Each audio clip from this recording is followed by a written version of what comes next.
reasons that I don't keep it is because the festival is called Easter.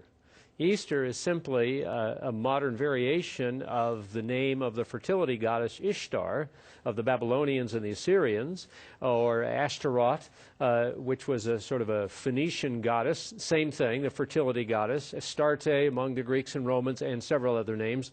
But Ishtar and Ashtaroth, or you can see the derivative of the name ultimately coming down to the more anglicized Easter. We do not refrain from using the word janitor, even though it comes from Janus, the Roman god of doors and gates. We do not refrain from using the word cereal, even though it comes from Ceres, the goddess of grains. We do not refrain from using the word panic, even though it comes from the god Pan, who went about scaring people. We do not refrain from calling a book of maps an atlas, even though it comes from Atlas, who was, in mythology, condemned to support the earth for eternity. We do not refrain from using the word money, though it is said to come from Juno Monida, a goddess, whose temple a Roman mint was attached.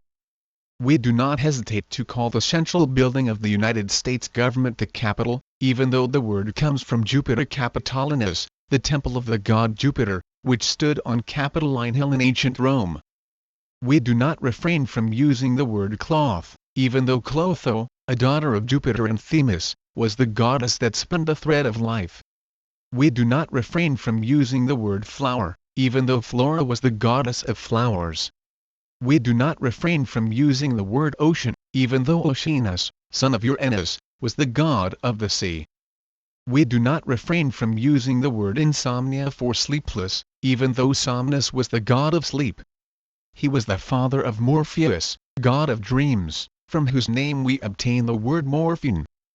We do not refrain from using the word echo, even though Echo was a mountain nymph, whom Juno deprived of speech except when spoken to. Luke did not hesitate to use the Greek word echo, when describing the reverberating sound. Suddenly a sound like the blowing of a violent wind came from heaven and filled the whole house where they were sitting. We do not refrain from using the word fury, even though the Furies were, in mythology, three hideous, winged female deities, who went about punishing people and inflicting plagues.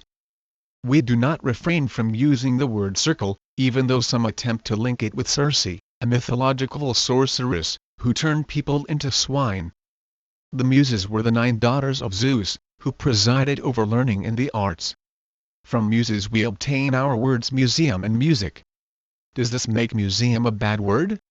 Is it pagan to visit a museum? Should we preach against music, because the word once had pagan linkage? It is said that the word hymn is from Hymen, Greek god of marriage, a hymeneal song being a wedding hymn. If so, would this mean we should refrain from singing hymns, or that hymns honor the god Hymen? We do not refrain from using the word siren, the shrill rise and fall sound of an ambulance, fire engine, or police car. Even though it comes from the evil, mythological sirens, whose shrill singing lured sailors to shipwreck and death.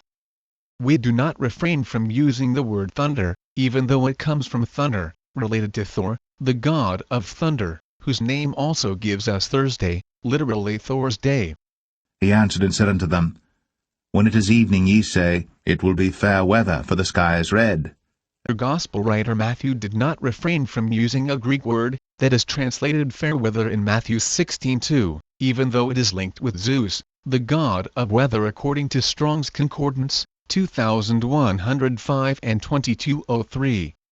Doubtless it had become a common expression, without pagan significance, by the time he wrote. Paul did not refrain from using the word Corinth in 1 Corinthians 1:2, even though the city took its name from Corinthus, who in Greek legend was a son of Marathon. He did not refrain from using the word Ephesus in Ephesus 1:1, even though the name of the city, located on the Cayster River, was named after its legendary founder, Ephesus, son of the river god Cayster. We do not refrain from calling a South American river the Amazon, even though, in mythology, the Amazons were a nation of warrior women, who burned off their right breasts so they could use a bow and arrow more effectively in war.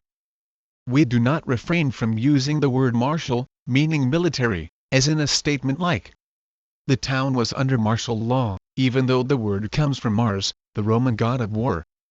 As we look into the night sky, we do not refrain from using the term Milky Way, even though it comes from the myth that Juno, while nursing Mercury or Hercules, scattered milk across the sky. We do not refrain from using names for planets such as Mercury, Venus, or Mars, even though these were originally pagan names. The book of Job even represents the Lord as saying, Canst thou bind the sweet influences of Pleiades, or loose the bands of Orion? Canst thou bring forth Mazzaroth in his season, or canst thou guide Arcturus with his sons?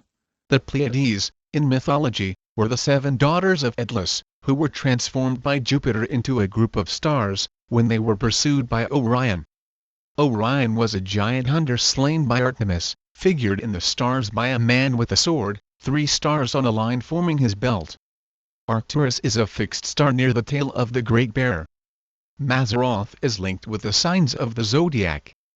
The following words, gleaned from the City of God by Augustine, show numerous links between the names of pagan deities and common words. The goddess Stimula, who should stimulate to unusual action. The goddess Strenua, who should make them strenuous, to her whom they name Quis, because she makes men quiet. But what does a man wish, that he think Fortune also a goddess and worships her?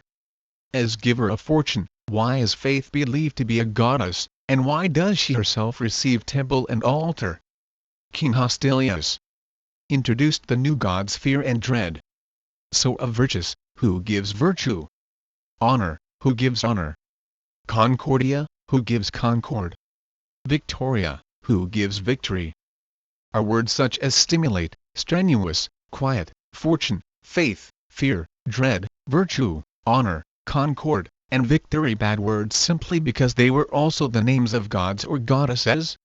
Should we refrain from using a Bible concordance, because there was a goddess named Concordia?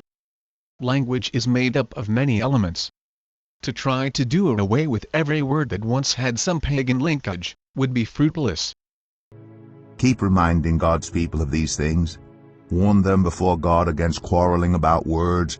It is of no value, and only ruins those who listen.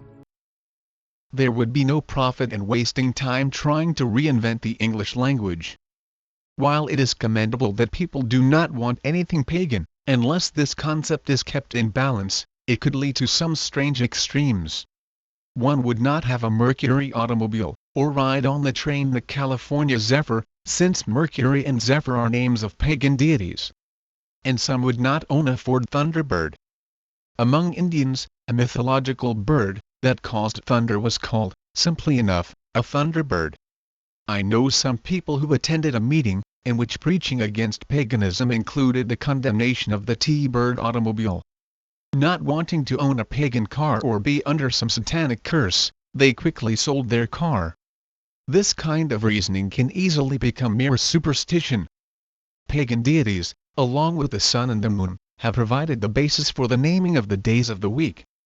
Sunday, Sunday Day, Monday Moon Day, Tuesday Tease Day, Wednesday Woden's Day, Thursday Thor's Day, Friday Phrygia's Day, and Saturday Saturn's Day.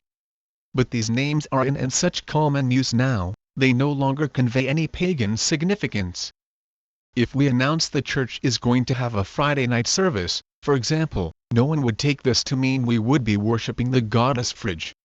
If we speak about a Saturday service, no one would take this to mean we would be worshipping Saturn. A Wednesday night prayer meeting would not imply prayer would be offered to Woden. How, then, is Easter any different? If the word came from an ancient goddess, it does not have that meaning now.